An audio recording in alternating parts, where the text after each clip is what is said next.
Bonjour à toutes et bienvenue à ce webinaire proposé par RoseUp, donc l'association qui accompagne les femmes touchées par le cancer de l'annonce jusqu'à la fin des traitements.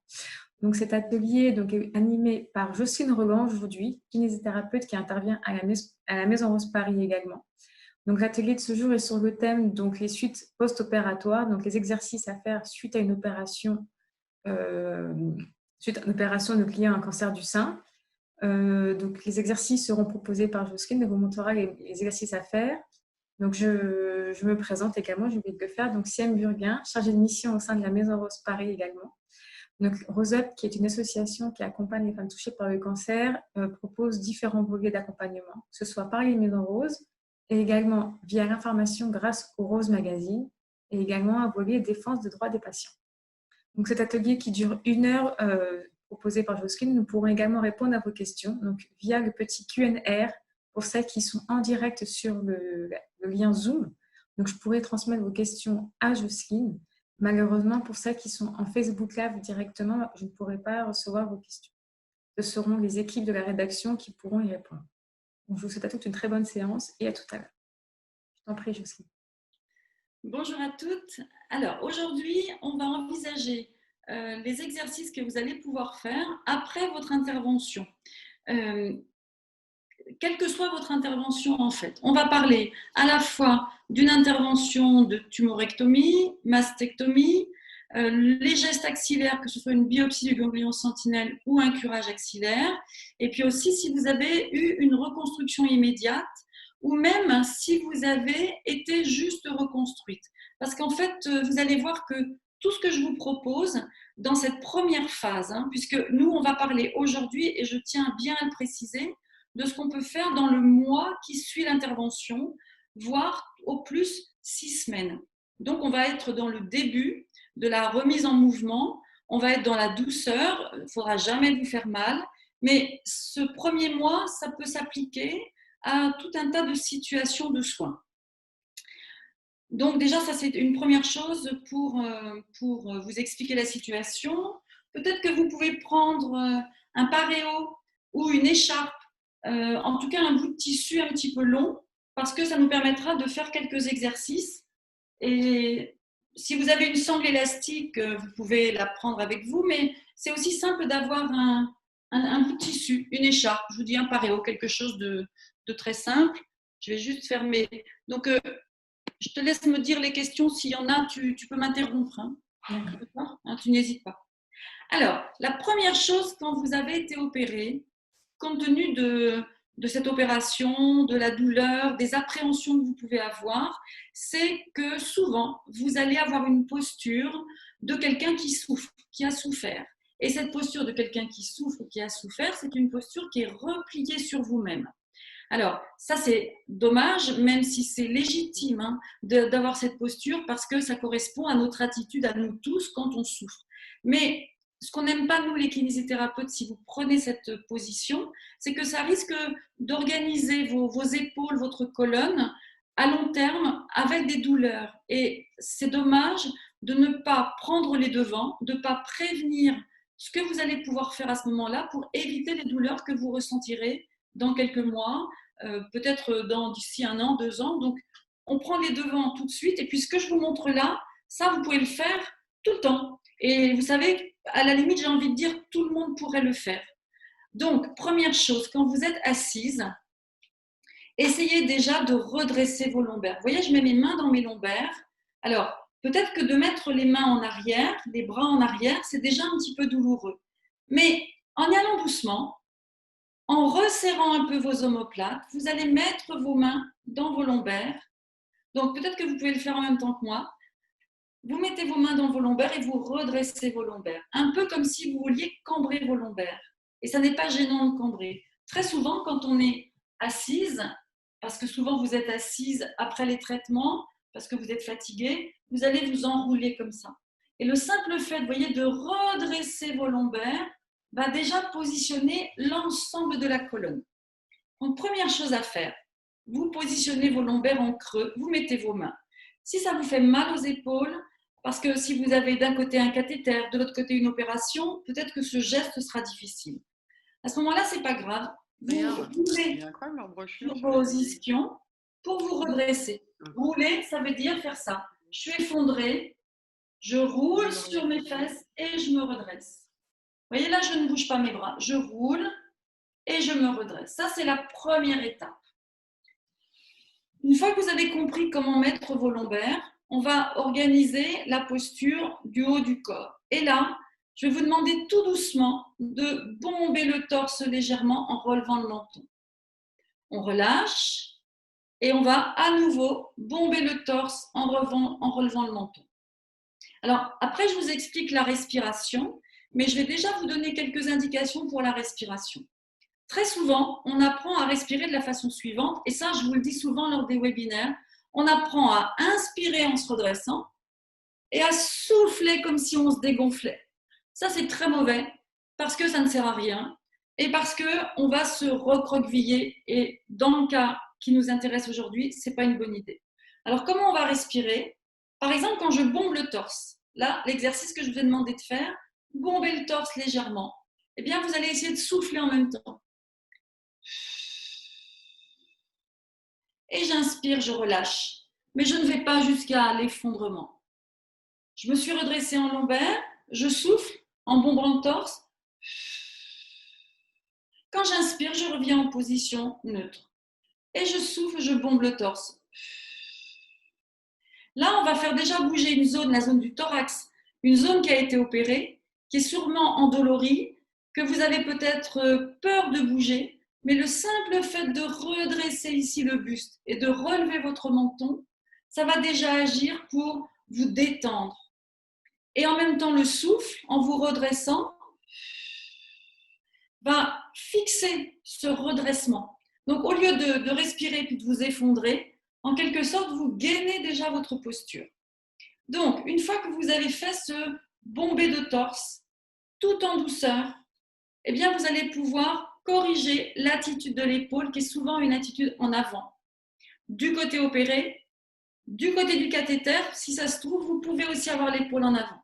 Et là, on va faire cet exercice suivant. Vous mettez vos mains sur vos genoux et sans bouger vos bras, ça n'est pas un mouvement de bras, sans bouger vos bras, vous serrez vos omoplates. Et là, vous avez vu, je bombe à nouveau le torse. Mais en même temps, je vais imaginer que j'ai un crayon placé entre mes omoplates et que je vais serrer le crayon avec mes omoplates. Et ici, je resserre et je relâche. Donc, non seulement je bombe le torse, mais en plus, je serre mes omoplates. Et voyez que mes bras n'ont pas bougé. Souvent, quand je dis à mes patientes de faire cet exercice, elles font ça, elles reculent leurs bras. Ce n'est pas du tout ça. C'est reculer mes omoplates. Alors, voyez, si je mets mes bras ici, regardez, je recule mes omoplates.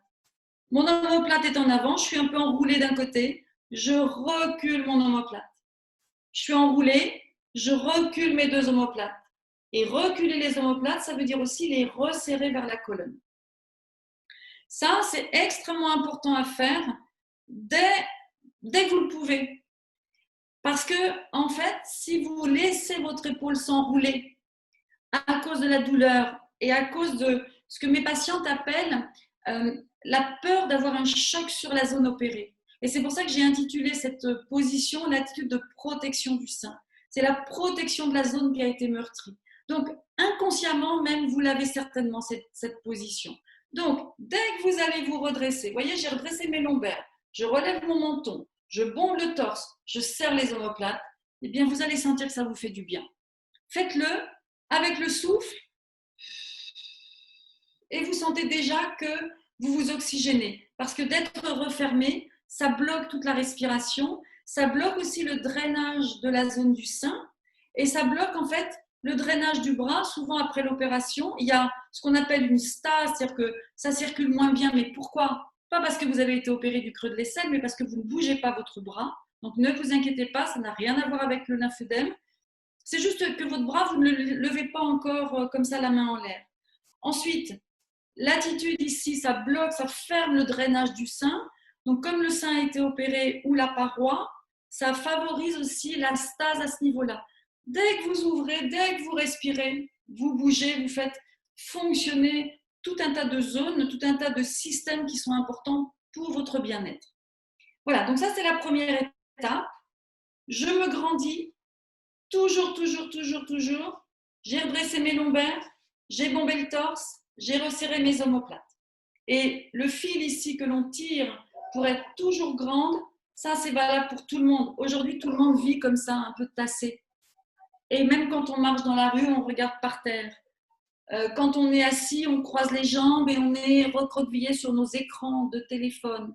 Donc, décroisez vos jambes, reprenez-vous bien appui au sol, grandissez-vous et faites vos exercices dans cette position. D'accord? Donc ça, c'est la première partie de la posture. Alors, ça paraît tout simple, mais vous allez voir que si vous le faites, je suis sûre que ça va vous aider à mieux ressentir la zone opérée globalement et déjà vous préparer cette zone à mieux récupérer. Parce que regardez, imaginez que je veuille lever le bras. Je suis comme ça. Ben là, je ne peux pas lever le bras. Maintenant, je suis comme ça. Là, le bras, il passe sans encombre. Donc, on n'en est pas encore là à lever le bras là-haut, mais pour la suite, c'est important de bien vous positionner. C'est le point de départ. Alors, on a parlé déjà de la respiration. On va s'arrêter un petit peu plus sur la respiration. Comment respirer? Je vous l'ai déjà dit tout à l'heure. On a appris souvent à l'école à inspirer. Allez, le ballon de baudruche se dégonfle. Bon, ça, c'est pas bon du tout. Normalement, on doit respirer sans faire bouger notre colonne. Alors, par exemple, on va se caler sur notre chaise. On va caler notre dos pour avoir nos lombaires un peu redressés. Soit vous mettez vos mains dans vos lombaires, soit vous mettez un petit coussin. Alors, mon petit paréo de tout à l'heure, eh bien, regardez, je le roule. Je le coince dans mes lombaires. Et vous voyez, si tout à l'heure, je vous disais de redresser vous-même vos lombaires, mais un petit coussin dans les lombaires. Et là, je suis en position d'ouverture. Alors, un conseil au passage, quand vous êtes douloureuse, que vous venez d'être opérée, même si spontanément, c'est la position que l'on choisit, ne vous mettez pas dans un canapé, complètement le dos arrondi, complètement recroquevillé, ou alors sur le côté, en chien de fusil. Ne faites pas ça parce que vous pensez que ça vous détend. En fait, ça vous met dans une mauvaise position. Donc, à la limite, le fait de vous redresser plusieurs petites fois par jour, vous allez voir que ça vous soulage plus que de rester dans votre douleur. Ça, c'est très important. Donc, j'ai mis mon petit coussin dans mes lombaires, je suis redressée. Comment je respire? C'est pareil, il y a des choses que je dis souvent dans les webinaires parce que c'est le b.a.-ba, mais donc ne m'en veuillez pas si je répète, si vous avez déjà entendu la chose, mais comme ça, au moins, je suis sûre que vous le mettrez bien en application. Je souffle par la bouche et j'inspire par le nez. Ou j'inspire par le nez, je souffle par la bouche. Pourquoi? Le nez, il est fait pour inspirer. Quand on inspire par le nez, on nettoie l'air que l'on respire. Et dans notre nez, il y a des petits cils qui retiennent toutes les poussières, toutes les impuretés de l'air. Et après, une fois que j'ai envie de souffler, je souffle par la bouche. Parce que si je soufflais par le nez, ça ne serait pas logique. Parce que souffler par le nez, c'est mettre des résistances au souffle. Vous voyez, l'air qui sort de mes poumons, il arrive d'abord dans la bouche. C'est facile de le faire sortir. Mais si je le fais passer par le nez parce que j'ai fermé ma bouche, à ce moment-là, c'est difficile. Donc, ce n'est pas physiologique. Donc, la respiration basique, c'est je souffle par la bouche, j'inspire par le nez. Et pourquoi je le dis dans cet ordre? Parce que moi, j'aime bien souffler d'abord pour inspirer ensuite. Vous allez comprendre pourquoi. On y va. On ne fait pas bouger la colonne. On est bien droite et on fait comme moi, faites avec moi. Vous allez souffler d'abord. Soufflez.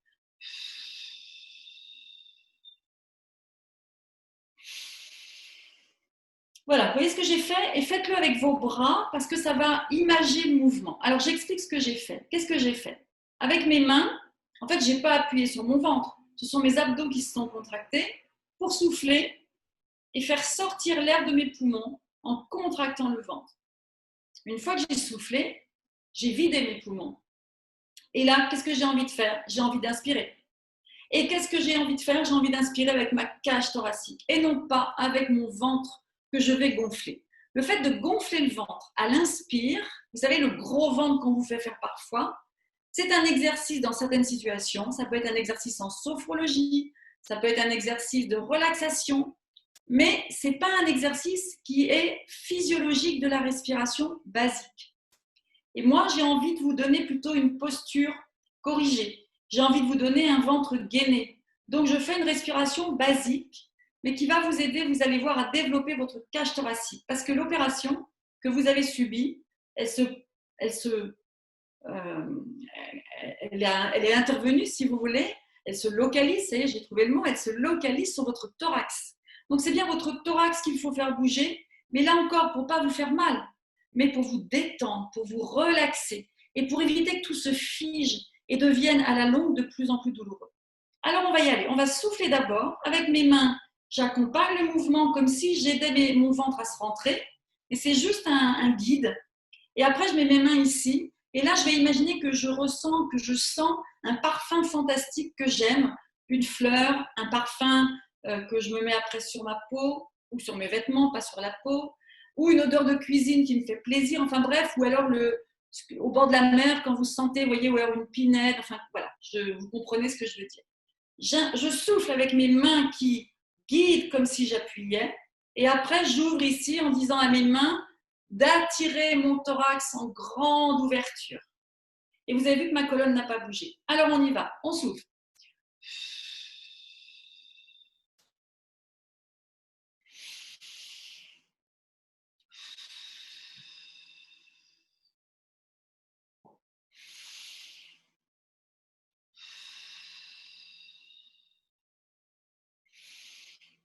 Vous voyez, ce mouvement, et si vous avez essayé de le faire en même temps que moi, qu'est-ce que vous avez senti? Vous avez senti que votre ventre se rentre, se contracte à l'expire, mais qu'après, c'est le simple fait d'avoir rentré le ventre et donc tiré sur vos côtes. Quand vous arrêtez de faire ça, forcément, vous avez besoin de prendre de l'air, donc ça va se faire automatiquement, et vos côtes vont s'ouvrir. Et vous allez sentir que l'inspiration, elle vient de là, elle vient de là, elle vient de derrière aussi. Mais vous sentez que vos poumons, qui sont dans la cage thoracique quand même, vos poumons, ils ne sont pas dans le ventre. Donc c'est pour ça que c'est la cage thoracique qui doit se gonfler. Là, je me redresse encore plus. Et comme je me redresse encore plus, mon ventre, il est encore plus tonique. Et ça tombe bien, parce que ça m'aide à me gainer. Les traitements, la chimio, tout ce que vous allez subir, l'hormonothérapie, tout ça, ça a tendance à fragiliser vos muscles. À chaque fois que vous allez faire travailler vos muscles, même les muscles des abdos, des lombaires, des dorsaux, de votre posture, tous ces muscles-là, ils ont besoin d'être sollicités. Donc, à chaque fois que vous les sollicitez, vous leur faites du bien, même très tôt après l'opération. Donc, vous avez compris. Donc, vous allez essayer de faire cette respiration.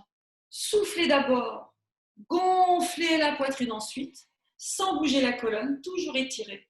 Et ça, vous allez le faire le plus souvent possible dans la journée. Et ce que je donne souvent comme conseil, c'est de prendre sur votre téléphone une application qui s'appelle Respirelax, ou bien de faire des exercices de cohérence cardiaque. Et là, vous avez des sites sur Internet où vous verrez des jolies images qui vont vous aider. Et Respirelax, c'est pareil, c'est un système qui vous aide à inspirer, à souffler. À vous de le faire dans l'ordre que vous voulez. Et l'idée, c'est de le faire. Quand on fait la cohérence cardiaque, le chiffre qui est accolé à cohérence cardiaque, c'est 365. Comme 365 jours par an. Autrement dit, on fait ces exercices tous les jours. On le répète 3 fois par jour.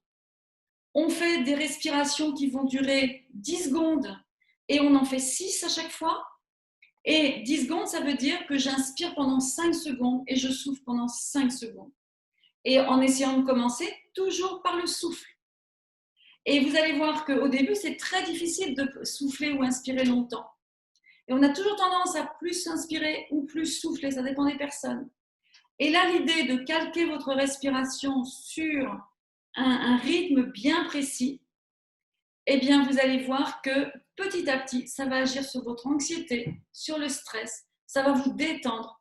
Si vous voulez mieux vous endormir le soir, vous allez faire cette respiration quand vous êtes couché et ça va faire un bien fou avec votre thorax et à toutes les zones opérées. Donc, faites-le, regardez sur Internet la cohérence cardiaque, l'application Respirelax, il y en a d'autres, moi c'est celle que je connais, et en visualisant des choses qui se gonflent ou se dégonflent, ça va vous aider à travailler. Et moi, le conseil que je vous donne, c'est toujours de commencer par le souffle, ça va vous aider à inspirer, et surtout, ne faites pas le gros ventre parce que ça ne sert à rien. D'accord? C'est dommage de passer par ce gros ventre pour ensuite, après, vouloir avoir un ventre plat. En plus, ce n'est pas tellement logique. Donc voilà, ça c'est la respiration à faire autant de fois que vous voulez. La cohérence cardiaque, c'est au moins 3 fois par jour. pendant 6 répétitions pardon, excusez-moi, une respiration qui fait 10 secondes, donc comme dans une minute, il y a 60 secondes, donc vous le faites 6 fois, d'accord? Et puis, essayez d'équilibrer vraiment cette notion inspire-expire, c'est extrêmement important. Et quand vous marchez, vous êtes dehors, vous marchez, vous êtes dans un parc sympa, inspirez, soufflez, toujours avec le même principe. Après, vous ferez, parce que vous voyez, parfois je dis inspirez, soufflez, parce que quand on sait bien respirer, on inspire avec sa cage thoracique, on souffle avec son ventre, on n'a pas besoin de commencer par le souffle, ça va venir tout seul. Mais voilà, il faut vous apprendre à respirer et souvent vous allez vous rendre compte dans la journée que vous êtes en apnée. On est très nombreux à être comme ça. Moi, je suis comme ça aussi souvent. Et j'y pense et je recommence à respirer. Poussez aussi des soupirs parfois. Vous avez le droit. Poussez un grand soupir. Un grand soupir, ça permet de vider sa cage thoracique. Et après, qu'est-ce qu'on fait? On inspire et on remplit sa cage thoracique. Donc, n'hésitez pas à pousser des grands soupirs. Ça fait un bien fou. D'accord? Voilà pour la partie respiration. Maintenant, la partie détente. La partie détente, c'est d'étendre votre bras, votre épaule spécifiquement. Parce que tout ce qu'on vient de faire là, l'étirement, la bonne posture avec les lombaires, bomber le torse, serrer les omoplates, ça vous détend. Ça détend les muscles trop forts, qui sont les muscles qui sont devant. Le pectoral, le grand, le petit pectoral. On en a 2 des pectoraux, on en a 4 en tout, 2 de chaque côté. Il faut absolument détendre ces muscles. Donc, ensuite, la respiration, ça vous détend. Mais pour vraiment détendre le bras, donc vous avez été opéré, vous savez que vous ne devez pas trop bouger. Alors là, j'espère qu'on aura des questions par rapport à ça. Qu'est-ce qu'on vous a dit à l'hôpital? On vous a dit de pas trop bouger. Pourquoi on vous a dit ça? Tiens, répondez en direct là si vous pouvez. Pourquoi on vous dit à l'hôpital de ne pas trop bouger?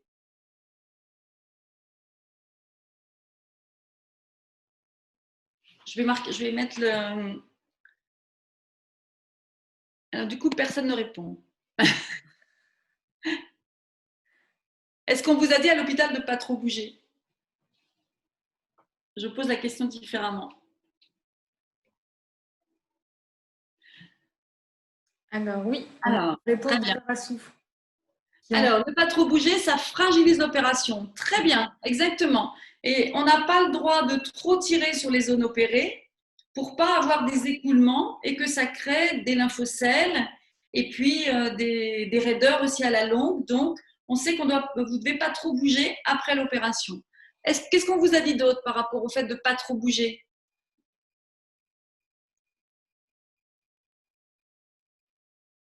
Pour éviter le bleu, voilà, pour éviter les hématomes, pour éviter les ecchymoses, tout à fait. Bon, ça viendra si vous avez d'autres remarques. Alors, si on vous dit de ne pas trop bouger pour prévenir les écoulements, les lymphocèles, les hématomes, c'est sûr que, voilà, pour faciliter la cicatrisation, c'est sûr que du coup, vous risquez de ne pas bouger du tout. Donc, il faut trouver un juste milieu entre ne pas bouger et bouger, sans vous abîmer, sans abîmer le travail du chirurgien. Avant de bouger, il faut aussi que vous soyez décontracté. Donc, c'est ce qu'on va voir maintenant, c'est la détente. La détente, on va la faire en imaginant que le bras, on ne peut pas le lever plus que 45 degrés. C'est ce qui va se faire, l'amplitude en fait, de l'épaule va revenir pendant les semaines qui suivent l'intervention. Alors, comment vous détendre? Regardez, je vais me mettre de profil ici, je vais me pencher un petit peu en avant et mon bras droit, je vais le balancer, le laisser se balancer. Donc, en fait, je fais très peu d'efforts. Pourquoi je me suis penchée en avant? Parce que c'est plus facile comme ça pour balancer mon bras. Et vous voyez, comme je suis penchée en avant, quand je laisse partir mon bras, il va légèrement en avant ici. Vous voyez? Et ici, comme ça. Donc, ça, c'est ce qu'on appelle du pendulaire. Ce pendulaire, il a l'avantage de mettre mon épaule en position basse. Donc, si j'ai un trapèze, si j'ai gardé mon bras un petit peu collé au corps avec l'épaule ascensionnée ici, le fait de laisser mon bras pendre, vous voyez, mon bras, il balance tout seul en fait. Donc, je le mets devant moi. Là, vous le voyez de profil. Là, il est un peu plus devant moi. Vous voyez, ce n'est pas le même mouvement du bras. Là, le bras vient devant moi. Là, le bras, il s'écarte un peu du corps. Vous voyez? En fonction de ma position. Voilà. Mais ça détend l'épaule. Vous voyez, là, je fais 2 mouvements. Vous voyez bien que mon mouvement, il est différent. Et comme je suis penchée en avant, j'ai vraiment aucun effort à faire, comme un pendule. Après, je peux le faire devant moi, ici. Et là, c'est pareil, vous voyez? Aucun problème. Et même si vous avez une cicatrice qui est fraîche, en allant tout doucement, il n'y a aucun souci. Pour le creux de l'aisselle, il n'y a aucun souci. D'accord? Donc ça, c'est le premier exercice à faire, ce qu'on appelle, nous, le pendulaire. On le fait en kiné, c'est un exercice de pendulaire. Après, vous pouvez, voyez, vous apprendre, regardez, là, je laisse tomber ma main. Voyez? Je ne bouge pas beaucoup mon bras. Donc la partie bras, c'est cette partie-là, je ne la bouge pas beaucoup, vous voyez? Je fais surtout bouger mon avant-bras finalement. Et je laisse tomber. Vous voyez, c'est un peu comme le soupir de tout à l'heure. On va pousser un soupir en même temps. Voilà. Et là, on lâche nos tensions. Vous voyez, c'est tout bête, c'est tout simple, mais encore faut-il penser à le faire. Et là, vous ne risquez rien non plus. De toute façon, si vous avez mal, c'est que peut-être vous faites les choses avec trop d'ardeur. Donc, faites-le plus doucement, faites un exercice plus simple, contentez-vous de la respiration, de la posture. Et puis le balancier, le balancier ou le pendulaire, franchement, ça ne doit vraiment pas vous faire mal. Mais il faut apprendre à lâcher. Ce qui n'est pas facile, hein. Je reconnais que dans les moments comme ça, après l'intervention, ce n'est pas facile. Donc, les choses vont se mettre en place progressivement. Ne soyez pas trop impatient. Petit à petit, vous allez voir, si vous faites tout ça, vous allez vous sentir mieux. Alors, regardez, un exercice maintenant que je vais faire contre le mur. Alors, je ne sais pas comment vous allez voir au mieux ici. Alors, regardez comment je me mets là. Je m'avance un petit peu, j'ai les pieds avancés. Je vais incliner peut-être l'écran pour que vous voyez aussi mes pieds, à peu près comment je suis. Je m'avance du mur. Mes pieds sont à peu près à 20 cm du mur. À vous de voir si vous voulez vous mettre à 10 cm au début, ça va être très bien. Et puis, je vais mettre l'arrière de mon crâne contre le mur. Voilà, je ne sais pas si là vous me voyez. Oui. J'incline juste un tout petit peu pour que vous me voyez bien. Voilà, donc je mets mes mains contre le mur, puisque mes pieds ne sont pas contre le mur, ils sont à 10-20 cm du mur. Mes fesses ne sont pas contre le mur. Mes épaules ne sont pas contre le mur. Ça ne touche pas. La seule chose qui touche le mur, c'est l'arrière de mon crâne. Une fois que je suis comme ça, je peux avancer un peu plus mes pieds. Et là, regardez mes bras, ils sont derrière mon tronc, derrière mon thorax. Et là, mes bras, je peux les secouer, ils tombent sans retenue, je ne les retiens plus. Et ça va vous détendre les trapèzes, ça va vous détendre tout le tour de l'épaule et ça va permettre de laisser vos bras, voyez, en arrière. C'est un peu comme si j'étais comme ça. Sauf que là, c'est moi avec mes muscles qui me tient. Quand j'ai mis ma tête contre le mur, eh bien, je n'ai plus du tout d'effort à faire. Et moi, j'appelle ça l'exercice de la planche. En fait, c'est comme si vous faisiez la planche dans l'eau. Et là, vous détendez complètement vos muscles des épaules. Et là, vous pouvez faire vos exercices, par exemple, de bomber le torse, de mettre un peu plus les épaules, d'imaginer qu'elles se rapprochent vers la colonne vertébrale. Vous voyez, tout un tas d'exercices comme ça qui vont vous permettre de détendre toute la région opérée, mais sans la mettre en tension et sans prendre de risques avec les cicatrices ou avec l'intervention du chirurgien. Voilà donc ce que vous pouvez faire au niveau de la détente. Vous pouvez aussi serrer très fort vos poings et les relâcher en laissant tomber vos bras. Et ça vous apprendra aussi de temps en temps à vérifier comment sont vos poings. Moi, j'ai parfois des patientes sur la table, je suis en train de m'occuper d'elles, a priori pour les détendre, et je vois que leurs poings sont complètement serrés. À chaque fois, je mets ma main dans leurs mains, je dis détendez-vous. Et souvent, il faut regarder comment on est dans la vie quotidienne pour se détendre. Les doigts, est-ce que j'ai les doigts serrés ou est-ce que je peux les lâcher? Les mâchoires, demandez-vous de temps en temps. Là, vous êtes en train de m'écouter. Est-ce que vous avez les mâchoires serrées ou est-ce qu'au contraire, vous avez la bouche entrouverte et puis les lèvres desserrées, les dents desserrées? Eh bien, si vous avez toute la journée les mâchoires serrées, ça fait du stress. Et ce stress, il va vous voyez, des mâchoires, il va partir vers les cervicales. Ça va se propager partout. Et les cervicales, vers les trapèzes et l'épaule, et forcément du côté opéré. Et si vous avez le cathéter de l'autre côté, il y a plein de raisons d'avoir du stress. Donc, essayez de penser, mais comment je suis là? Est-ce que je suis détendue? Est-ce que je peux relâcher des zones qui sont tendues?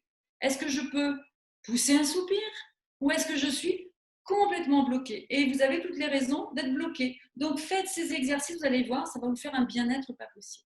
D'accord? Donc, voilà pour le côté détente. L'idée, c'est détendre en se ramollissant. Vous voyez, vous pouvez après, regardez, là, je lâche mes bras comme ça. Là, je bouge un peu plus mes épaules. Mais je ne prends pas de risque pour les sutures, là, parce que je n'ai pas suffisamment mis en tension toutes les sutures. Donc, vous voyez, moi, j'appelle ça, si vous avez connu le panier à salade, vous savez, il y a un moment où on secouait la salade dans un panier comme ça. Ben voilà un bon exercice de détente. Vous voyez, je peux le faire tout doucement. Vous voyez, je me détends là. Voilà. Je lâche mon bras. Je lâche. Et je soupire. Toujours dans le souffle. Vous voyez, que vous fassiez un effort ou une détente, faites-le dans le souffle. Comme ça, vous ajoutez à la détente. Alors, maintenant, on va parler de l'épaule. Alors, c'est là où on va utiliser un petit peu le paréo. Parce que il y a des exercices à faire pour renforcer vos muscles. Même si on est en post-opératoire, on a le droit de renforcer les muscles. Et on a d'autant plus le droit de renforcer les muscles que c'est ce qui va aider à drainer. Vous savez, après l'opération, il y a forcément un peu de stase, il y a des œdèmes, des hématomes, il y a des muscles qui ne fonctionnent pas trop bien. En fait, moi, je dis souvent à mes patientes que ce sont des sportifs blessés. Et comme une sportive blessée, il faut leur faire une rééducation pour les amplitudes, bien évidemment, mais aussi pour que les muscles refonctionnent.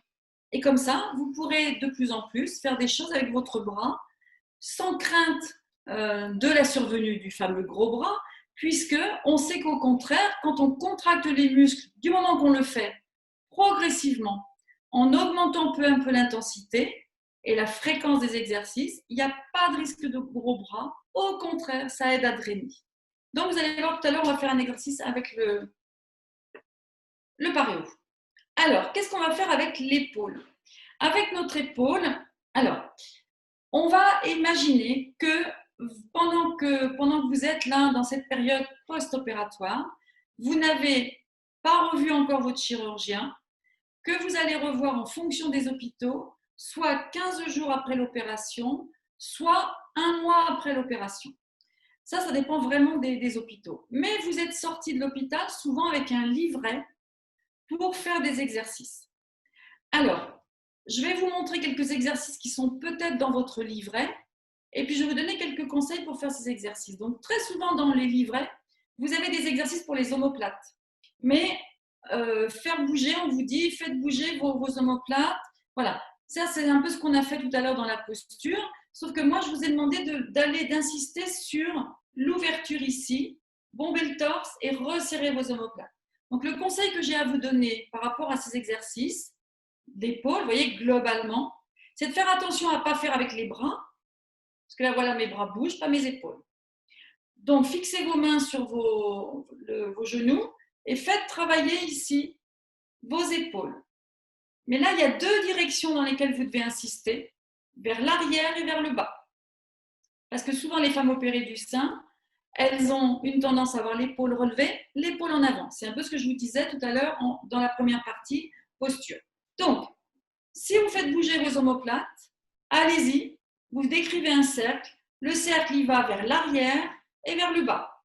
Évitez de faire ça, parce que quand je fais ça, je recrée petit à petit, vous voyez mon attitude, recroquevillée. Donc, faites plutôt toujours une seule direction et ça sera bien suffisant pour faire bouger vos omoplates.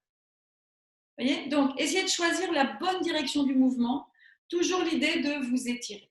Donc ça, c'est la première chose.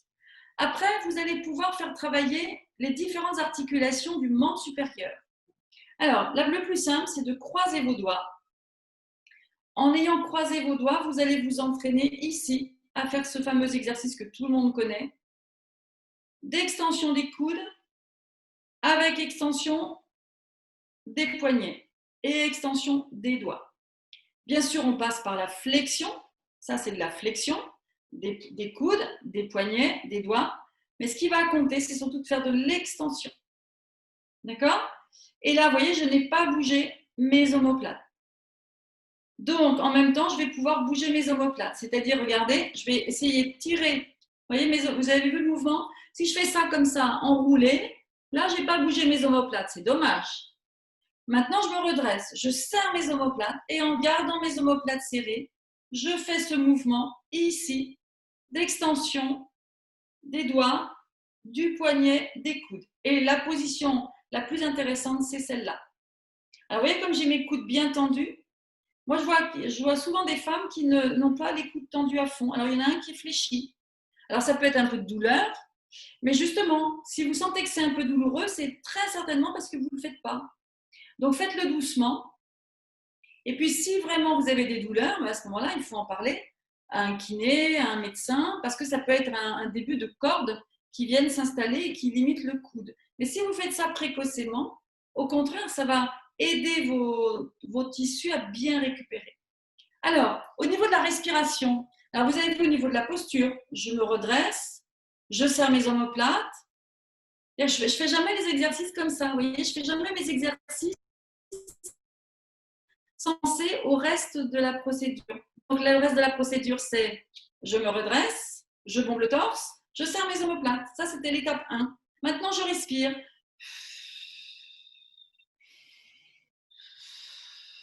Vous voyez, j'alterne la flexion-extension de mes poignets, de mes doigts. Et je souffle dans l'étirement complet, dans l'étirement maximum, je souffle. Voilà. Et là, vous allez pouvoir monter progressivement. C'est-à-dire que petit à petit, regardez, je vais monter jusqu'à l'amplitude qui est ce qu'on appelle le 90 degrés, c'est-à-dire 90 degrés, c'est l'angle entre mon bras ici et mon tronc ici, devant moi, ici comme ça. En fait, quand je fais cet exercice ici, je ne peux pas dire que je mets en tension beaucoup de sutures. Et même la suture du creux de l'aisselle, elle n'est pas vraiment mise en tension. Parce que pour être mise en tension, il faudrait vraiment que je lève le bras au-dessus de 90. Donc logiquement, si vous progressez de jour en jour tranquillement, sans jamais vous faire mal, jamais, jamais, jamais, vous devez vous faire mal. Tout à l'heure, j'ai dit ça fait mal pour le coude parce que c'est peut-être que votre coude, il n'a plus l'habitude de s'étendre complètement. Mais ça, c'est quelque chose que vous aviez depuis longtemps parce que dans la vie quotidienne, on n'a pas tellement l'occasion d'étendre nos articulations. Alors, quand on tire un peu dessus, ça fait mal. Mais ce que je veux dire, c'est que vous ne devez pas avoir de douleur dans la zone opérée. Juste une sensation qui peut être nouvelle parce que vous travaillez quand même sur un corps qui a été meurtri. Mais petit à petit, au contraire, vous allez voir que ces mouvements vont vous faire du bien. Et c'est vraiment ce que vous devez retrouver. C'est le bien-être en faisant ces mouvements. Donc, j'y vais. Je souffle. J'inspire. Je souffle. Et je fais mes exercices. Et je vais donc aller jusqu'à 90 degrés devant moi. Ici, c'est possible. Sans risque. Parce que je suis bien placée. Imaginez que vous avez été opéré d'un grand dorsal. Si vous êtes comme ça, vous tirez sur la cicatrice, ça fait mal. Vous allez vous redresser. Vous avez été opéré d'un DIEP, là, ça tire aussi un petit peu déjà, ça met votre ventre en bonne position. Mais vous avez été opéré d'une tumorectomie, d'une mastectomie, tout ça, donc des interventions qui seront très larges parce que ça concerne une autre partie du corps ou localisées à la zone du sein. Tout va être intéressant, tout ce que je vous montre là est possible de faire, il n'y a aucun souci. Après, pour monter sur le côté, puisque là je vous ai montré les exercices devant vous. Pour monter sur le côté, vous allez mettre vos mains ici au niveau des épaules. On reprend toute la procédure, c'est-à-dire je me redresse, je serre mes omoplates et là tout doucement je vais monter mes coudes ici comme ça. Et regardez là, je ne suis pas, regardez la différence. Là, je suis complètement à plat, comme dans un livre. Là, regardez mes coudes, ils montent un peu vers l'avant. Et en fait, vous allez voir que ça va beaucoup moins tirer sur vos cicatrices que ça. Donc, pensez, quand vous levez sur le côté, on n'est pas vraiment sur le côté, on est légèrement en avant. Un peu comme si entre devant et sur le côté, vous prenez la diagonale, vous prenez entre les deux. Et c'est suffisant pour votre épaule. Et voilà, je lève mes coudes en soufflant. J'inspire, je descends. Doucement, je lève en soufflant. J'inspire, je descends. Et logiquement, c'est pareil. Ça, ça ne doit pas vous faire mal. Si vous êtes juste opéré, que vous n'avez pas du tout bougé encore, bien sûr, vous allez tout doucement. On n'est pas pressé. Ce n'est pas en une journée qu'on va monter à ce niveau-là. Mais logiquement, vous allez peut-être voir un kiné quand même. Donc, logiquement, ce genre d'exercice, vous devez les faire avec votre kiné. Et à la maison, vous reprenez la vidéo et vous refaites ça. Donc, vous reprenez le webinaire ou bien sur mon site, sur la page YouTube Jocelyne Roland Kiné, vous retrouvez tous ces exercices. Voilà, donc vous le faites tranquillement. J'ai serré mes omoplates, j'ai mes trapèzes qui sont détendus, je desserre mes dents et je le fais sans effort. Et comme je le fais des deux côtés en même temps, eh bien ma colonne reste droite parce que si je le faisais d'un côté, je pourrais avoir quelque chose comme ça. Donc ce serait dommage. Et ici. Maintenant, regardez pour ne pas vraiment du tout tirer sur vos sutures et si vous êtes inquiète à propos de ces sutures. Quand je monte mes bras ici, regardez, si je fais ça, je monte les épaules en même temps. Vous voyez comme ça tire là? Maintenant, regardez, je vais imaginer qu'en même temps que je lève mes coudes, en même temps, j'ai mis quelque chose dans mon creux de l'aisselle et que je veux appuyer vers le bas. Alors, regardez ce que je fais. Je monte et je garde mes épaules basses. Et bien là, c'est souple. Alors que là, c'est tendu. Vous voyez ce que je veux dire? Donc, je recommence. Je vais vous le faire comme ça pour que vous voyez mieux. Si je lève tout ensemble, je vais tirer ici, ça va me faire mal. Si maintenant je garde mes épaules basses et je lève, eh bien c'est comme si mon tissu, là, je lui tirais pas dessus. Alors que là, je lui tire dessus par le mouvement global. Plus vous faites un mouvement correct, isolé, là en l'occurrence dans mes épaules, moins je tire sur mon creux de l'aisselle. Plus je fais un mouvement, vous voyez, quelque chose où je caricature un peu, mais là, je tire énormément dans mon creux de l'aisselle. Donc, il ne faut pas le faire. Donc, essayez de faire un mouvement ici. Là, je le fais sans mettre les mains à mes épaules. Je peux le faire aussi comme ça. Si je pense que c'est plus facile comme ça, au début, je le fais comme ça. Et après, je le ferai bras tendus, parce qu'avec les bras tendus, rappelez-vous, ça fait travailler aussi vos coudes en extension. Et c'est là qu'intervient mon petit paréo. Parce qu'à partir du moment où vous avez commencé à bouger, vous allez pouvoir commencer à faire du muscle. J'ai bien dit faire du muscle.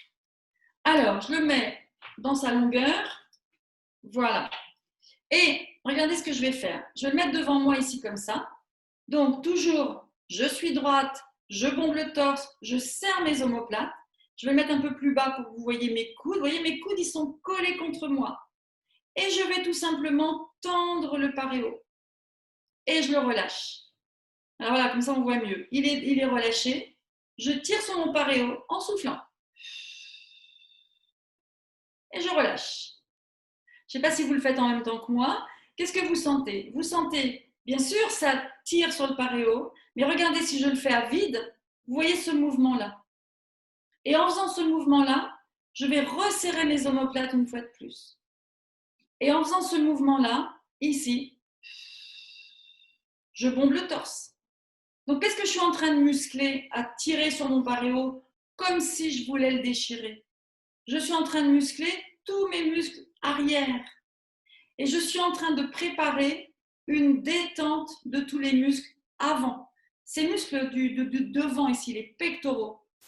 Alors, je montre toujours les deux côtés parce que je vous dis que quand il y a le cathéter parfois d'un côté, ce cathéter, il vous crée aussi de la force dans ces muscles et de la faiblesse dans les muscles du dos. Et avoir un dos fort pour toutes les interventions que vous allez subir et tout l'avenir des traitements, ça va vous aider énormément. Donc, je recommence, je prends mon paréo, je tire sur mon paréo comme si je voulais le déchirer. Je serre mes omoplates, je me grandis, je souffle, je serre mon ventre et je relâche, j'inspire. Alors, ce qu'il faut éviter, regardez, je vous montre de profil un petit peu comme ça. Je vais vous le faire en caricature, mais souvent c'est ce que je vois avec mes patientes au début. Alors, elles veulent trop bien faire en fait, et elles vont faire. Vous voyez? Bon, je reconnais, c'était un peu exagéré. Mais qu'est-ce que j'ai fait? J'ai crispé mes mâchoires, j'ai tout crispé à l'intérieur, j'ai poussé sur mon périnée, le pauvre, il n'a rien demandé. Et puis, je me fais mal parce que je me tiens plus droite et je ne m'arrange pas, en fait. Je n'arrange pas la situation. Alors que si vous le faites, regardez. Bien sûr, je vous dis, c'est comme si vous déchiriez le paréo, mais on y va doucement, on ne va pas le déchirer tout de suite. Donc, je fais tout doucement. Je tire là, regardez, je tire à peine. Il est quand même tendu, mon paréo, mais je n'ai pas d'effort et je relâche. Et voyez, en soufflant, j'ai simplement fait un petit effort, mis un peu d'énergie. N'empêche que cette énergie, elle va vous aider au niveau de vos muscles. Et elle va vous aider petit à petit à faire travailler vos muscles et à ce que vos muscles récupèrent. Maintenant, ce paréo, je vais m'asseoir dessus. Je le mets sur ma chaise, je m'assois et j'attrape donc ici les 2 morceaux de mon paréo. Et voyez, l'intérêt, c'est que, regardez, je ne vais pas haut, je ne suis pas ici, hein, mais mon paréo, voilà, j'ai mis mes mains à peu près à la hauteur de mes hanches ici. Et là, en écartant bien mes coudes, je me redresse, je serre mes omoplates, je bombe le torse. Je vais juste essayer de mettre un peu en tension mon paréo et je relâche. Je mets en tension, je souffle et je relâche. Et je recommence. Je mets en tension, je souffle et je relâche. J'ai serré mes omoplates pour le faire, j'ai bombé le torse, je me suis grandi, j'ai soufflé et surtout, je n'ai pas tiré fort. Et surtout, je ne l'ai pas fait 50 fois le premier jour. Parce que si je fais travailler mes muscles très vite après l'opération et que j'en fais trop, mes muscles ne vont pas aimer, mon système lymphatique non plus.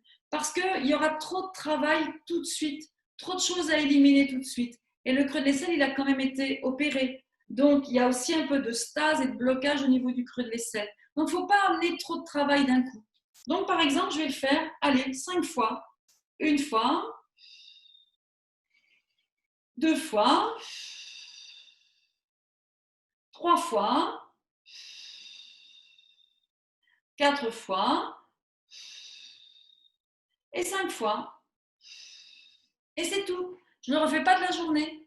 Mais je fais mes exercices, je me tiens droite le plus souvent possible, je pense à ma respiration. Et puis après, le lendemain, je vais peut-être le faire un petit peu plus, à condition que je n'ai pas eu de douleur. Mais il n'y a aucun risque à faire ça du moment où vous le faites avec peu de répétitions. Et chaque jour, vous montez un peu le temps de l'effort, la résistance, le nombre de répétitions, mais vraiment à petits pas. Et si pendant la première semaine, vous faites le même nombre, ça sera très bien parce que ça correspond à votre progression, à votre récupération. Donc l'idée, c'est ce genre d'exercice, on va le faire, mais on va le faire vraiment en douceur, progressivement, pour ne pas surcharger tout le système lymphatique et le système musculaire qui, n'oublions pas, a été blessé par l'intervention. Donc, il faut une reprise progressive. Donc, pour vos épaules maintenant, une fois qu'on arrive un petit peu à cette hauteur-là, on va pouvoir pousser les coudes en arrière. Mais là, vous allez étirer déjà un peu plus sur les sutures. Donc là, on va dire on a abouti, déjà, on est à plus de 15 jours, 3 semaines. Le chirurgien, peut-être que vous l'avez revu, il vous a donné l'autorisation d'aller plus haut. Mais même si vous n'avez pas encore revu votre chirurgien, vous ne ferez ces mouvements-là en arrière que si tout se passe bien, que vous n'avez pas de douleur, qu'il n'y a pas de quelconque souci au niveau des cicatrices. Donc, je suis partie de là, je suis montée là. Maintenant, je vais tirer un peu mes coudes en arrière. Mais même quand je tire mes coudes en arrière, j'ai tiré mes omoplates en arrière. Ce n'est pas la même chose. Et mes omoplates en arrière, ça veut dire qu'elles se rapprochent de la colonne. Et ici. Et je reviens. Et ici derrière. Je vais pouvoir faire aussi ce mouvement-là. Aller mettre mes mains dans le dos. Et revenir ici sur ma tête. Aller mettre mes mains dans le dos. Et revenir ici sur ma tête. Vous voyez ? Quand je fais ça, mes omoplates, j'essaye de les bouger d'abord. C'est-à-dire, j'essaye de les avoir positionnées correctement. Et là, je fais tourner mes épaules. Et tout en douceur, parce que ce n'est pas évident au départ. Si c'est trop haut, eh bien, vous faites comme ça. Vous voyez ? Là, je vais moins haut que ma tête. Je reste sur mes épaules. Mais je fais travailler mes épaules dans ce qu'on appelle les rotations. Et puis ensuite, cet exercice-là que vous continuez un peu tous les jours, vous allez le monter. Quand vous sentez que ça se passe bien, que la cicatrice suit son cours, qu'elle n'est pas raide, qu'elle ne vous fait pas mal, eh bien vous allez pouvoir mettre vos mains sur la tête. Et là encore, ça dépend aussi de la visite du chirurgien, mais souvent c'est le chirurgien qui donne le feu vert pour dépasser les 90 degrés. Mais si vous voyez votre chirurgien à 1 mois, peut-être que vous pourrez dépasser vos 90 degrés si tout va bien. C'est en général plutôt le kiné qui vous donnera alors l'autorisation. Et vous voyez là, je vais monter et je vais faire fonctionner mon épaule, voilà, pour aller de plus en plus loin. Vous voyez, le point de repère, c'est la tête ici. Posez les mains sur la tête, dans un sens ou dans l'autre. Parce que si vous allez en radiothérapie bientôt, il faudra que le bras soit comme ça. Et comme la radiothérapie, souvent, c'est 6 semaines après l'intervention, plus vous voyez votre chirurgien tardivement, plus vous risquez d'avoir enraidi un peu votre épaule. C'est pour ça que c'est important de voir un kiné d'abord, pour qu'il vous aide à faire votre cheminement au niveau de l'épaule pendant ce mois, pendant ces 15 jours ou ce premier mois. Donc, faites attention si vous voyez votre chirurgien loin, parce que ce qu'il faut que vous sachiez, c'est que pendant les 15 premiers jours après l'opération, ça reste souple au niveau du creux de l'aisselle, surtout au niveau du creux de l'aisselle, mais les cicatrices, etc. Et si vous ne bougez pas pendant ces 15 jours, c'est les 15 jours suivants qui vont être critiques parce que ce que vous n'aurez pas bougé pendant les 15 jours, ça va se fixer. Et donc, ça va s'enraidir. Donc, si vous bougez tranquillement pendant les 15 premiers jours, tranquillement, parce qu'on a dit qu'au début, la première semaine, il faut vraiment être très prudent. La deuxième semaine, vous commencez à bouger et vous faites ce qu'on a vu là. À 15 jours, il y en a qui verront leur chirurgien. Il donnera le feu vert pour aller plus haut. Celles qui ne voient pas leur chirurgien, vous continuez à bouger et puis vous essayez d'aller tout doucement plus haut. Et là, vous allez garder la mobilité du creux de l'aisselle. Parce que c'est dans cette période de 15 jours à un mois que ça devient critique si vous ne bougez pas. Mais je répète, vous bougez toujours avec modération. Ne vous faites pas mal et ne bougez pas de manière intempestive. C'est-à-dire des tas d'exercices, il ne faut jamais trop en faire. Et vous allez voir que progressivement, ça va s'assouplir. Et après, on verra les exercices après 6 semaines. 6 semaines, c'est le temps de la cicatrisation. Donc, au bout de 6 semaines, comme tout sera cicatrisé, on pourra aller beaucoup plus loin dans les amplitudes. Mais pour l'instant, vous voyez, ces exercices-là, ce qu'on a fait, les rotations, voilà, les mains sur la tête, ou plus bas, les mains aux épaules, ça fait travailler beaucoup de choses dans votre épaule, beaucoup d'amplitude. Et vous voyez, je ne mets jamais mes coudes trop en arrière, vous voyez, surtout avec les épaules en avant. Hein, c'est toujours important d'avoir vos épaules bien en arrière quand vous faites votre geste. Et vous voyez, comme je me tiens droite, pour qu'en même temps, vos muscles du tronc, de l'abdomen, ils travaillent. Voilà. Et puis vos mouvements ici, extension du coude. Et puis après, vous allez bouger naturellement. Après, vous dansez, vous mettez de la musique chez vous et vous allez doucement, mais vous retrouvez des mouvements globaux de vos bras. Et de toute façon, logiquement, un kiné vous accompagne pour vous aider dans tout ça. Voilà. Si tu veux, si tu as des... J'ai une question justement par rapport aux exercices que tu as proposés. Donc, c'est Parassou qui nous dit qu'elle a été opérée donc, du sein gauche. Oui. Et donc, depuis, elle se rend compte que son épaule s'épanche sur la droite, notamment du fait de transporter des courses avec le bras droit. Oui. Et donc, en fait, elle demande quel exercice elle peut faire pour essayer de rééquilibrer ses épaules. Alors, déjà, quand elle porte à droite, du côté non opéré, si c'est trop lourd, en fait, il faut que c'est qu'elle porte, enfin, si c'est trop lourd et si ça la déséquilibre, il faut qu'elle gagne au niveau de son tronc. Donc, en fait, il faut qu'elle puisse s'entraîner et vous pouvez le faire hein, quand vous portez, vous essayez d'imaginer que vous êtes à nouveau grande, étirée et toute droite. Il ne faut surtout pas que le poids vous fasse pencher. Donc, en fait, au lieu de subir le poids, il faut le tenir. Et avec ça, on se grandit, on serre son ventre, on va gainer son tronc, un peu comme on l'a fait dans la respiration, dans le souffle. Et à ce moment-là, le poids, il n'aura aucune incidence sur la posture. J'en profite pour vous dire que même si on vous a dit de ne pas porter, vous avez le droit de porter un petit peu. C'est-à-dire un petit sac, bien sûr pas un pack d'eau, mais un pack d'eau, je dis souvent, de toute façon, c'est trop lourd pour une épaule féminine. Et un pack d'eau va toujours nous abîmer nos épaules. Et donc, si vous venez d'être opéré, bah forcément, ça va abîmer les sutures. Et parce que vous le portez en vous faisant arracher le bras par le pack d'eau, parce qu'il est trop lourd. Mais une charge, même si elle est minime, on la porte avec ses jambes, on la porte avec son dos, avec son ventre que l'on gaine. Et c'est ça ce qui est important à comprendre. j'ai pas retenu le prénom de la personne qui a posé la question, mais si elle penche à cause du poids, c'est parce qu'elle ne gaine pas son ventre. Donc, de toute façon, elle va abîmer son côté droit, qui n'est pas le côté opéré, d'après ce que j'ai entendu. Donc, attention, mesdames, nous toutes, on doit porter en étant gainées toujours. Et si les courses ne sont pas trop lourdes, pourquoi elles ne porteraient pas un peu avec le bras opéré? Mais en ayant le gainage du dos, ça n'aura aucune influence sur la zone opérée. Donc, bien sûr, ce n'est pas 10 kilos, hein. Attention, je n'ai pas dit ça. Mais il ne faut pas non plus ne pas porter du tout. Vous avez vu, j'ai fait travailler avec le paréo. C'est du muscle que l'on fait. Et le muscle, c'est fait pour porter. Mais quand on porte, je répète, on porte avec ses jambes, on porte avec son dos, avec son ventre, avec le périnée serré. Et c'est ça qui va faire que porter ne sera pas difficile. Et progressivement, on va faire de plus en plus d'exercices pour renforcer le bras. Ok. Très bien. Je n'ai pas de nouvelles questions, si ce n'est Isabelle qui nous dit comme quoi elle n'a pas encore eu son opération, mais que c'est quelque chose qui est prévu. Donc, ces exercices, on peut quand même peut-être les commencer aussi en amont. Alors, justement, il y a une coupure là dans la... Oui. On te revoit. Oui, je disais en fait, donc on a Isabelle qui a fait qui nous a envoyé un message en disant comme quoi elle n'a pas encore eu son opération. C'est quelque chose qui est prévu. On n'a pas la date encore, elle ne nous l'a pas transmise. Mais est-ce que des exercices justement peuvent être commencés avant l'opération?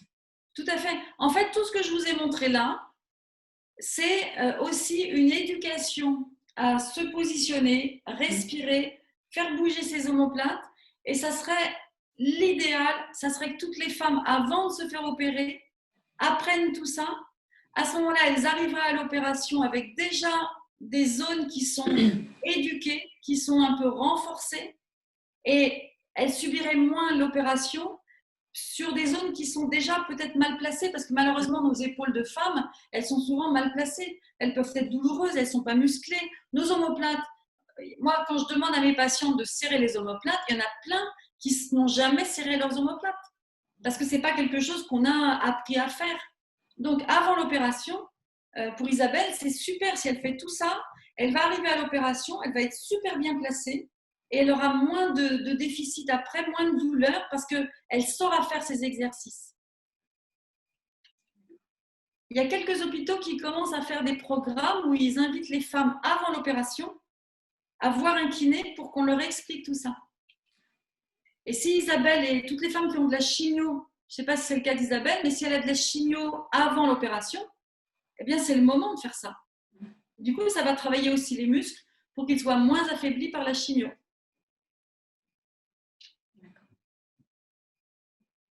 Je n'ai pas de nouvelles questions. Bon. Juste pour revenir, tu sais, au tout début, si tu demandais les préconisations des médecins de faire ou pas un geste, il y a une spectatrice qui nous a dit au contraire, justement, on lui a conseillé de refaire rapidement les gestes du quotidien. On l'invitait aussi à bouger. Oui, c'est bien. Un témoignage de quelques femmes qui nous disaient l'inverse. C'est très bien parce que justement, les connaissances changent. Avant, les femmes étaient tellement abîmées au niveau du creux de l'aisselle par l'intervention, puisqu'on retirait tous les ganglions, y compris les ganglions du bras, et il ne fallait pas bouger. Mais maintenant, les chirurgiens font des gestes de plus en plus précis. Ils respectent les ganglions du bras, ils retirent les chaînes ganglionnaires du sein. Du coup, ça change tout le panorama. Et du coup, les femmes peuvent bouger, bien sûr, en progression, parce que comme je dis souvent, moi j'aime bien dire qu'elles sont des sportives blessées. Et quand on est blessé, on ne refait pas tout du jour au lendemain comme avant. Surtout des gestes un peu répétitifs comme les tâches ménagères, vous voyez, des choses comme ça. Donc, vous portez les courses, vous portez ses enfants. Donc, on y va progressivement, on réapprend les efforts, et comme ça, tout va bien. Il n'y a pas de douleur, les tendons ne sont pas douloureux, il n'y a pas de gonflement, il n'y a pas de lymphocèle, etc. Mais bien sûr qu'il faut encourager à bouger. On ne doit plus dire aux femmes ne portez plus, ne bougez plus. L'autre jour, une femme m'a dit qu'à l'hôpital, on avait préconisé de ne pas porter plus de 5 kilos. Mais ça ne veut rien dire. Parce que cette femme-là, elle est comment sa musculature? Est-ce qu'avant, elle faisait du fitness, du pilates, du yoga ou du rameur ou de la musculation? Donc, c'est ridicule, 5 kilos. Pourquoi? Non, ce qu'il faut dire, c'est ne pas abîmer les sutures en portant des charges qui ne seraient pas adaptées à l'état des muscles aujourd'hui. Et l'état des muscles aujourd'hui, ils ont été affaiblis par la chirurgie. Donc, on remuscle progressivement. Et les études ont montré qu'on pouvait faire de l'haltérophilie à des femmes opérées d'un sein. Ça ne créait pas de lymphœdème et c'était plus ça qui créait le lymphœdème. Donc, vous voyez, toutes ces craintes qu'on avait avant, il ne faut plus les avoir. Mais il faut être progressif. Très bien. Ouais, je n'ai pas de nouvelles questions. Bon. Donc, merci beaucoup, Jocelyne, pour cet atelier. Eh ben, merci à vous. Merci d'avoir participé. Donc, n'hésitez pas à nous retrouver sur nos différents réseaux sociaux, donc YouTube, Rose Magazine 1, donc le nom de notre chaîne, sur lequel nos webinaires sont mis en ligne.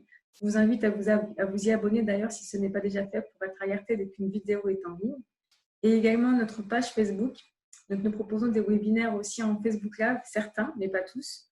Donc, pour ceux qui ne sont pas sur Zoom et qui souhaitent justement maintenir le lien avec Facebook, donc sachez que des webinaires sont toujours en ligne sur le programme. Pour cela, il faut s'inscrire en complétant le formulaire qui sont sur le site des Maisons Roses, aussi bien Paris que Bordeaux. Je vous invite également à celles qui le souhaitent à vous inscrire à la newsletter donc de Rose Up, également pour recevoir toutes les actualités, et également celui des Maisons Roses pour recevoir nos programmes. Donc, merci à toutes d'avoir assisté à cet atelier. Merci à Jocelyne pour cet atelier également, pour ta disponibilité, toutes les informations que tu nous as transmises aujourd'hui. Merci à vous. À bientôt. Merci. Au revoir, à très bientôt. Au revoir.